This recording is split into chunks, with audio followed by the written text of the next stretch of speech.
नमस्कार, the news में आपको फिर से स्वागत है। तो जैसे कि हमने आपको दिखाया था कि कल हमने ग्रीन लाइफ इंडस्ट्री के जो फैक्ट्री है वहाँ पर विजिट की थी, और हमने कहा था आपसे कि जो बगल पे उनके ओनर हैं, जो इसके फाउंडर और सीईओ हैं, उनसे बात करेंगे। तो कल कुछ कारणवश वो ऑफिस में मौजूद नहीं थे, तो हम उनसे नहीं मिल पाए।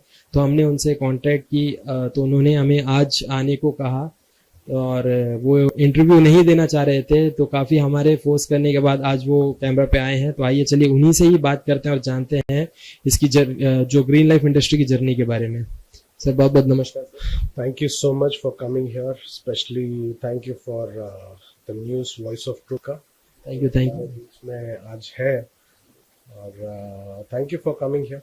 Thank you so much sir, thank you so much. आपने हमारे कैमरे में आने के लिए इजाज़त दी। आप आए अभी इस बारे में बताइए सर हमें कि कैसी ग्रीन लाइफ इंडस्ट्री आपने कहाँ से शुरू की और कब इसे शुरू किया था आपने। सर, ग्रीन लाइफ इंडस्ट्री तो बेसिकली 2009 में इसको स्टैब्लिश यहाँ पे किया गया, इंडस्ट्री पे स्टार्ट किया हमने।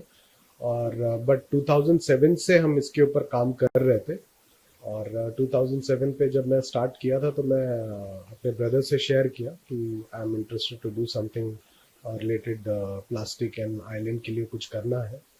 तो my brother was very kind, he was like कि चलो ठीक है, तुम्हारा जो भी विजन है मैं उसमें तुम्हें हेल्प करूंगा करके। तो he was with me, but हमें पता नहीं था कि इसको करना कैसे है। तो then we met a common friend जिनको थोड़ा सा आइडिया था इन चीज़ों के बारे में। और उनका एक ऑलरेडी एक एनजीओ था, तो वो लोग कर भी रहे थे, इन चीज़ों पे काम कर रहे थे। तो मैंने उनसे बात की तो उन्होंने बोला कि ठीक है, मिल के कुछ करते हैं, आपका भी विजन वही है और हमारा भी वैसे ही कुछ है प्लान्स, तो कुछ मिल के करते हैं। तो उन्होंने बोला, तो फिर हमने बोला कि ठीक है, लेट्स स्टार्ट अप। तो फिर हमने 2009 पे मिल के शुरू किया और वैसे ये शुरुआत तो वैसे ही हुई है इसकी। तो सर आपका ये मोटो मतलब कब आपको ख्याल आया कि ऐसे काम करा जाए। सर, मैं एक्चुअली काफ़ी बाहर ट्रैवल करता हूँ, I travel all over the world, काफ़ी जगह मैं घुमा हूँ। और तो काफ़ी चीज़ें समझ में आई हैं जब आप बाहर एक्सप्लोर करते हो। तो बहुत चीज़ें आपको समझ में आती है कि आप किन किन चीज़ों को ठीक कर सकते हो अपने आसपास एरिया में, अपने घर के अंदर पे। तो मैं जब इन चीज़ों को देखता था उस टाइम पे 2007 पे, तो मुझे दिखता था कि प्लास्टिक से एक बहुत बड़ा प्रॉब्लम था हमारे लिए, आइलैंड के लिए बहुत बड़ा चैलेंजिंग था। क्योंकि उस टाइम में कुछ प्रॉपर सिस्टम नहीं बना हुआ था। तो मुझे लगा कि शायद कुछ स्टार्टअप करना चाहिए, कुछ करना चाहिए। तो देन वी हैव स्टार्टेड और उसके बाद काम शुरू किया हमने इस पर। और काफ़ी चैलेंजेस था उस टाइम पे, तो काफ़ी ज़्यादा था, बट यस, हमने उन चीज़ों को स्टार्ट करके फिर उसके बाद उसके ऊपर काफ़ी काम किया है, अभी तक भी कर रहे हैं। तो सर अभी आपके साथ कितने लोग इस ग्रीन लाइफ इंडस्ट्री में जुड़े हैं आपके साथ। सर, पुराने जो लोग थे वो तो सब चले गए, क्योंकि जो जो लोग पुराने थे उनको लगा कि ये काफ़ी टफ है और काफ़ी फिजिबल नहीं है। वो लोग पहले ही बहुत जल्दी उनको समझ में आ गया, और वो लोग मतलब उनको लगा कि ये नहीं होगा, उनके बस की नहीं है। But then again I thought कि मुझे करना है, मुझे करना ही है, जब तक मैं कर सकता हूँ तो मैं करूँगा। तो उसके बाद काफ़ी नए लोग जुड़े मुझसे, काफ़ी नए, मेरे जितने भी नए दोस्त थे वो लोग जुड़े मुझसे, और काफ़ी टूरिस्ट लोग भी काफ़ी जुड़े। और इवन एडमिनिस्ट्रेशन में भी पुलिस डिपार्टमेंट का काफ़ी बड़ा रोल रहा, क्योंकि जब हम लोग इंटर आइलैंड्स पे कलेक्टिंग करने जाते थे तो काफ़ी उनके तरफ से भी सहयोग मिलता था हमें। काफ़ी बड़े स्थल पे काम होता था उस वक्त। तो उस टाइम पे स्पेशली ये मेंशन करना चाहूँगा, त्यागी सर थे हमारे एसपी सर। तो उन्होंने उस टाइम पे जब हैवलॉक आइलैंड पे जब उस वक्त जब वो थे, तब उन्होंने एक कैंप ऑर्गेनाइज किया था, क्योंकि हम लोग के साथ मिल के।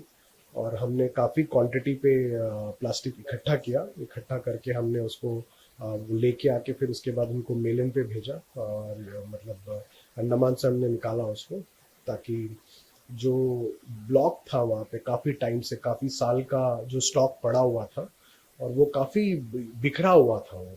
तो वो एक प्रॉपर सिस्टम उस वक्त बना, और वो काफ़ी हमने वहाँ से निकाला उस क्वांटिटी को। तो काफ़ी लोगों का सहयोग रहा है, और अभी भी बहुत सारे नए लोग जुड़ रहे हैं। तो काफ़ी लोग जो लोकल हैं वो भी आ रहे हैं, और जो बाहर से हैं वो भी आके हम लोग से बोलते हैं, अगर कोई भी आप कर रहे हो, कुछ कैंप वगैरह कर रहे हो, तो हम लोग आपको सपोर्ट करेंगे करके वैसे काफी लोग अभी जुड़ रहे हैं।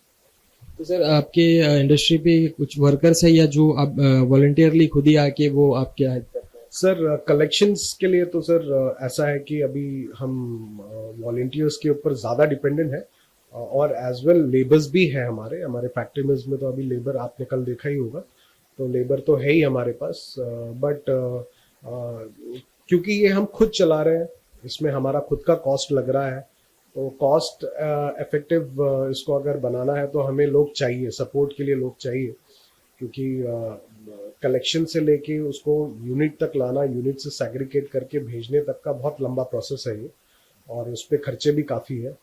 तो अभी फिलहाल तो हम लोग वॉलंटियर्स के साथ काम कर रहे हैं, और प्लस हमारे जो स्टाफ भी है हमारे पास, तो उनके साथ मिलकर हम लोग काम कर रहे हैं इस चीज़ के ऊपर।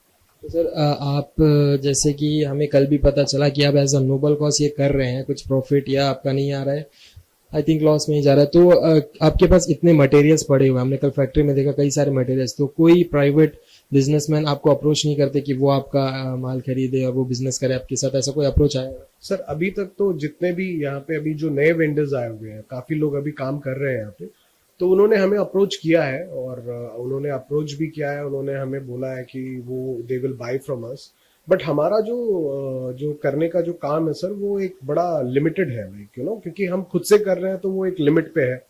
तो हम जो क्वांटिटी पे कर रहे हैं अभी, जो आपने देखा होगा, वो करीबन नहीं करके अभी मेरे हिसाब से 15-20 टन का प्लास्टिक हमने बीच से उठाया है, और बाकी जगह से भी, जैसे भी हम डिफेंस नेवी का भी हम लोग कलेक्ट करते हैं, तो उनका भी प्रॉब्लम ये रहता था, जैसे कोविड के टाइम पे उनको हेल्प चाहिए था, वो टाइम पे कोई मटेरियल ले नहीं रहा था डर के मारे, तो उन्होंने हमें भी अप्रोच किया उस वक्त में, और हमने हेल्प किया, क्योंकि कुछ काम देश के लिए भी हो तो बहुत अच्छा लगता है, तो हमने उस वक्त उनको बोला कि हम हेल्प करेंगे करके, तो वहाँ से भी है, तो काफ़ी चीज़ें मतलब हम लोग ट्राई कर रहे हैं यहाँ वहाँ से कलेक्ट करके, और अभी फिलहाल तो फिलहाल रिसेंटली हमने करीबन नहीं करके 15 टन के आसपास अभी हमारे पास है, जो अभी रिसाइकल होके जाना।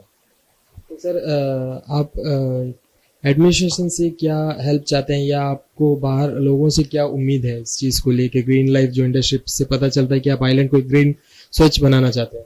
सर एडमिनिस्ट्रेशन से तो मैं यही कहूँगा कि हेल्प तो चाहिए डेफिनेटली, अगर आप मिल के काम करोगे तो आप लार्ज बड़े स्केल पे काम कर सकते हो, और हमने उसके लिए अप्रोच भी किया हुआ है, और उस पर काम भी चल रहा है। आई होप कि बहुत पॉजिटिव जल्द हमें उसका रिप्लाई भी मिलेगा, और हम काम कर रहे हैं, ताकि हमारा विजन ये है कि ये काम रुके ना, क्योंकि ये कॉज है, जब तक मैं कोशिश कर सकता हूँ इसको करने का, मैं करता रहूँगा, और लोकल से मैं यही कहूँगा, या जो भी लोग अंडमान में रह रहे हैं उनसे यही बोलूँगा कि अगर उनको भी करना है ऐसा कुछ कॉज पे काम करना है, तो वो they should come and visit our company, they can meet us, or they can go to PBMC also, because PBMC में भी काफ़ी तरह के टेंडर्स आ रहे हैं, और काफ़ी तरह का बड़े स्केल पे काम हो रहा है, तो मुझे लगता है कि एक यूथ के लिए एक तरह का एक जॉब भी है, ये जॉब क्रिएशन भी है, और दूसरा आप एक अच्छा काम भी कर रहे हो, एम्प्लॉयमेंट भी बढ़ता है इससे, मतलब हर चीज़ में एक बेनिफिट है, और डेफिनेटली इससे हमारे आइलैंड को एक अच्छा सिटी मिलेगा, मतलब एक अच्छा आइलैंड मिलेगा जिसमें साफ सुथरा रहेगा, और लोग सब मिल के काम करेंगे, तो डेफिनेटली बहुत बढ़िया होगा ये। तो सर आप हमारे यूथ्स के लिए क्या कहना चाहेंगे कि youths they are the future of our island, तो आप उनसे क्या एक्सेप्ट करते हैं towards the cleanness of our island? Sir मैं यूथ से यही कहूँगा कि आप जुड़े, हमसे नहीं तो कोई भी जो रिस्पेक्टेड डिपार्टमेंट्स हैं जहाँ पे ऐसे चीज़ों को बढ़ावा देते हैं, वहाँ पे जुड़े, और करना है, मतलब मोटो ये होना चाहिए कि जस्ट बिकॉज ऑफ कि एक दिन हमने कलेक्शन पे गए और हम उसको लेके कहीं पे डाल दिया, वैसे नहीं होना चाहिए, इट शुड बी मतलब काफी लंबे तक चलना चाहिए, लाइक जो अभियान है, जैसे स्वच्छ भारत आने के बाद मैं खुद ही रियलाइज करता हूँ कि काफी चीजें बदली हैं, काफी चीजें स्ट्रीमलाइन हुई है, काफी चीजों में बहुत अच्छा क्लैरिटी आया है, हम लोग सबको काम करने में भी क्लैरिटी मिला है, तो मुझे लगता है कि अगर इस वक्त यूथ को मेरे ख्याल से बहुत अच्छा अपॉर्चुनिटी है, क्योंकि हमारे टाइम पे तो बहुत ज़्यादा चैलेंजेस था, और अभी तो अभी तो चीजें इतनी अच्छी तरीके से हो चुकी हैं, मतलब हर चीज चैनलाइज हो चुका है, तो मुझे लगता है कि this is the right time to they should come forward and do something like ऐसा कुछ अच्छे कॉज पे उनको काम करना चाहिए, या जुड़ के या मिल के, जैसे भी हो, जो भी जिनका जैसा भी कंफर्ट है उस कंफर्ट के हिसाब से उनको करना चाहिए। तो सर हमने देखा है कि कई सारे लोग स्वच्छता में क्लीननेस तो करते हैं, तो इससे ज्यादा अगर कोई एक क्लीननेस की एक अगर कुछ कोई भी चीज हटाते हैं तो उससे ज्यादा वो सोशल मीडिया पे वायरल कर देते हैं अपने फोटोज। तो सर आप 2009 आप कह रहे हैं कि 2007 से पहले आप रजिस्टर्ड होकर 2009 से 15 to 20 ईयर्स हो चुका है, तो अभी तक आप क्यों आइसोलेटेड थे?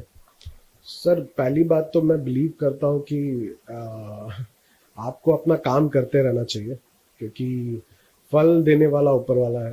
वो जब जब राइट टाइम आएगा तो डेफिनेटली आपको मिल जाएगा उसका फल। जैसे आप हमें ढूंढ के अभी यहाँ तक आ गए, तो ये एक फल ही है, क्योंकि आप ढूंढ के आए हैं तो डेफिनेटली आपको पता चला होगा किसी के माध्यम से। तो मैं यही सोचता था हमेशा कि चीजें सही तरीके से होनी चाहिए। आप कर रहे हो तो डेफिनेटली उसका एक फल जो है वो आपको आज नहीं तो कल वो फल जरूर मिलेगा।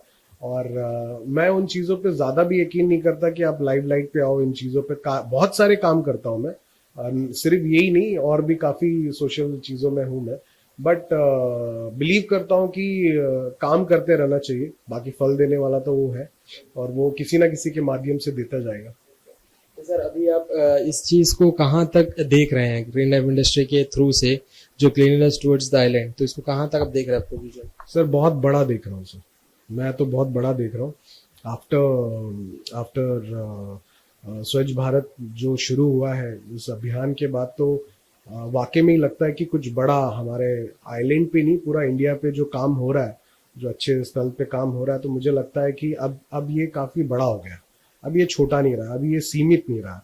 क्योंकि अगर आप देखें जो लोग अभी काम कर रहे हैं वो कहाँ कहाँ से आके काम कर रहे हैं। चेन्नई से लोग आ रहे हैं, केरला से लोग आके काम यहाँ पर कर रहे हैं। तो ये मानना कि मतलब इस लेवल पे हो गया है कि पहले कोई आइलैंड आना नहीं चाहता था, और जब अब अगर आप देखेंगे तो लोग बाहर से यहाँ पर आकर काम कर रहे हैं, तो मतलब कुछ बड़ा ही हो रहा है, छोटा तो बिल्कुल नहीं हो रहा है। तो ये बहुत अच्छा चीज हो रहा है कि मतलब अब चीजें काफी लाइनअप है, लाइनलाइज है, कि आप उसको बड़े स्केल पे सोचे, छोटे स्केल पे नहीं। तो मैं ये विश्वास करता हूँ कि अभी ये छोटे स्केल पे तो नहीं है, अब ये बहुत बड़े स्केल पे है, और हमें बड़े स्केल पे ही जाना है, हमें बहुत बड़ा आगे करना है। मैं पहले छोटा कर रहा था तो मुझे लग रहा था कि बहुत छोटे स्तर पे कर रहा हूँ, तो अब मुझे लगता है कि अगर एडमिनिस्ट्रेशन का सपोर्ट है, सबका सपोर्ट रहेगा, तो इसको बात काफी बड़े लेवल पे करेंगे हम लोग। बहुत बहुत धन्यवाद सर हमसे जुड़ने के लिए। एक और आखिरी सवाल आपसे पूछना चाहूंगा सर, जैसे कि मैं यहाँ पे देख रहा हूँ कई सारे सर्टिफिकेट्स, मोमेंटम और ट्रॉफीज वगैरह दिख रहे हैं, तो मैंने पहले सोचा कि आपको ये क्लीननेस से कुछ है, बट ये ऑफ रोड वगैरह कुछ कॉन्सेप्ट लग रहा है, तो इसके बारे में हमें कुछ बताइए। ये एक्चुअली अगेन एक पैशन है। मैंने काफी इवेंट्स पे पार्टिसिपेट किया है, जो कि कार रैलीज है, और काफी स्टेट्स में मैं जीता भी हूँ, जैसे कि चेन्नई है और राजस्थान है। तो ये भी एक पैशन है, बाय गॉड्स ग्रेस, जो बचपन में जो ख्वाब देखा था कि कभी कुछ चीज़ों पे, जैसे ऐसी चीज़ों पे पार्टिसिपेट करने का, तो वो मौका मिला मुझे कि बाय गॉड्स ग्रेस कि मैं पार्टिसिपेट करूं और जीतूं। तो वो भी एक मौका मिला, उसके लिए मैं ऊपर वाले को बहुत धन्यवाद देता हूं। और दूसरा, हमने ये इसी से रिलेटेड एक्चुअली, जब मैं रिसेंटली देख रहा था कि काफ़ी एक्सीडेंट्स हो रहे हैं, बच्चे काफ़ी रैश ड्राइविंग कर रहे हैं रोड पे, तो उस वक्त हमें ख्याल आया कि ऐसे ही कुछ इवेंट करना चाहिए ताकि लोग तक मैसेज जाए कि जो भी आपके अंदर स्किल्स है वो रोड पे ना, आप उसको ट्रैक पे दिखाइए। तो हम एक इवेंट हमने रखा था 2015 एंड 16 में, जिसमें उसका मोटो था कि skills on track not on the road. तो वो काफी अच्छे से हुआ। इवेंट का नाम था अंडमान सफारी ऑटोक्रॉस बोल के, जो कि बर्मा नाला में हुआ था, और काफी अच्छा इवेंट था जिसमें लेडीज, जेंट्स काफी लोग पार्टिसिपेट किए थे, जिसका अप्रूवल हमें फेडरेशन ऑन मोटर स्पोर्ट्स दिया था, और यहाँ के लोकल एडमिनिस्ट्रेशन से भी हमने सपोर्ट लिया था। तो इट वाज ओवरऑल काफी अच्छा एक्सपीरियंस रहा लोगों के साथ। हमारा जो मैसेज था कि स्किल्स जो है आप ट्रैक पे रखिए, रोड पे मत दिखाइए, तो वो मोटो को हमने बहुत अच्छे से बखूबी बहुत बढ़िया से हुआ। उसके लिए मैं इवन यहाँ के जो लोकल एडमिनिस्ट्रेशन है और फेडरेशन को और जो पार्टिसिपेंट किए थे स्पेशली जो लोग मेरे साथ उस वक्त जुड़े हुए थे, मैं उन सभी को धन्यवाद दूंगा। उन सारे स्पॉन्सर्स को भी धन्यवाद दूंगा। आपके माध्यम से मौका मिला है आज, तो डेफिनेटली मैं बोलूंगा उनको कि वो सारे लोग जो उन्होंने सपोर्ट किया उसके लिए बहुत बहुत शुक्रिया। बहुत बहुत धन्यवाद सर हमारे साथ जुड़ने के लिए और अपना कीमती वक्त हमारे साथ बिताने के लिए। So much, thank you so much. आपके माध्यम से आज मौका मिला काफी साल बाद की हम भी कुछ। चाहेंगे कि इस वीडियो को हम ज़्यादातर यूथ तक पहुंचाएं, क्योंकि वही है हमारे नींव जो अभी आगे के लिए जो संभालेंगे हमारे लैंड को। एग्जैक्टली मैं भी यही चाहता हूँ कि जितने भी यूथ हैं उन तक ये मैसेज जाए कि काम हमें करते रहना चाहिए, और हर काम बहुत दिल से और अच्छे से करेंगे तो उसका डेफिनेटली आपको फल मिलेगा। और स्पेशली ऐसे सब कामों में आगे आना चाहिए। आइलैंड्स के सारे बच्चों को आगे आना चाहिए। तो ये आपके माध्यम से अगर ये हो रहा है तो बहुत अच्छी बात है। Thank you so much for coming. आप और आपकी पूरी एंटायर टीम का मैं बहुत बहुत शुक्रगुजार हूँ। थैंक यू सो हम भी आशा करते हैं कि आप जो विजन देख रहे हो जरूर आपका पूरा हो। तो आपने देखा कि कैसे अशरफ जी ने ये ग्रीन लाइफ इंडस्ट्री शुरू की और 15 to 20 इयर्स उन्हें हो चुके हैं ये कार्य करते हुए। उनका कहना ये है कि 2009 में इन्होंने रजिस्ट्रेशन किया था, पर उससे पहले से ही ये क्लीननेस के ऊपर पहले से ही काम कर रहे थे। और ये एक नोबल कॉज के लिए कर रहे हैं, क्योंकि आइलैंड को क्लीन रखे, हमारे आइलैंड को साफ सुथरा रखे। तो इनके साथ कई लोग जुड़े थे, बाद में प्रॉफिट ना दिखने के कारण वो सब पीछे हट गया। तो उनका यही विजन है कि जब तक उनसे हो पाएगा, जब तक उनसे ये कार्य हो पाएगा, तब तक वो इसे आगे तक लेके जाएंगे। तो ये अशरफ जी एक ऐसे इंसान है जो कई प्लास्टिक्स हमारे आइलैंड से कलेक्ट करते हैं। कई सारे आइलैंड से, इंटर आइलैंड्स हो गए, यहाँ हर जगह से कलेक्ट करते हैं और इस जो भी प्लास्टिक्स हैं, जितने भी मटेरियल्स हैं, इसे बाहर बेचते हैं, आइलैंड से बाहर बेचते हैं। तो एक अकेला इंसान जब इतना कर सकता है, तो अगर हमारे आइलैंड के यूथ या कोई लोग एक प्लास्टिक का यूज भी अगर एक उनसे भी अपने एरिया ही साफ हो जाए, तो ये बहुत बड़ा इनिशिएटिव रहेगा। एक अकेले इंसान इतना कर रहे हैं, तो उसे हम अशरफ जी को बहुत बहुत धन्यवाद देते हैं और शुभकामनाएं देते हैं उनकी आगे के जर्नी के लिए। और हम यही आशा करते हैं कि उनका जो विजन है उसमें वो कामयाब हो। तो हम हमारे चैनल के माध्यम से सारे अंडमान के युवाओं को, लोगों को यही कहेंगे कि अपने आसपास स्वच्छ रखें। अपने आसपास जितने भी, अगर आपको कहीं वेस्ट दिखता है, प्लास्टिक्स दिखते हैं, तो आप खुद आगे चढ़कर हिस्सा लीजिए। अगर आप अकेले एक काम प्लास्टिक उठाएंगे तो आपको देख के और भी कई लोग इंस्पिरेशन बनेंगे। जैसे अशरफ जी, उन्होंने इतना बड़ा महान काम किया है, तो हम युवाओं को चाहेंगे कि उनसे देखें, उनसे प्रेरित हो और इसमें उनके भागीदार बने। तब तक के लिए मैं मनीष आपसे विदा चाहूंगा। नमस्कार।